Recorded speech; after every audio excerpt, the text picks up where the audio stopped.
జెండలు జత కట్టడమే మీ ఎజెండా, జనగుండల గుడి కట్టడమే Jagan agenda.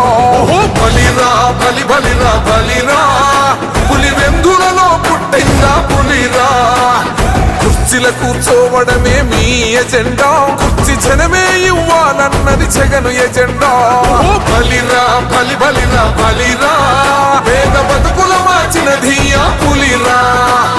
Governance లో ఎప్పుడు చూడని అభివృద్ధి ఈ రోజు జరుగుతా ఉంది. మొట్టమొదటిసారిగా స్కూళ్లు మారుతా ఉన్నాయి, రూపురేఖలు మారుతా ఉన్నాయి. హాస్పిటల్స్ కు మొట్టమొదటిసారిగా ప్రివెంటివ్ కేర్ అన్నది దేశానికే పరిచయం చేస్తా ఉన్నాం బుల్లెట్ క్లినిక్స్ ద్వారా. ఈ 4 సంవత్సరాల కాలంలోనే ఏకంగా మా అన్న ప్రభుత్వంలో మరో 4 సీపోర్ట్స్ ఈ రోజు వేగంగా కట్టడం జరుగుతా ఉంది అని కూడా చెప్పండి. భయమెరుగని ఆ పేరుకు హడలు, అసలంచబోడు ఎవడి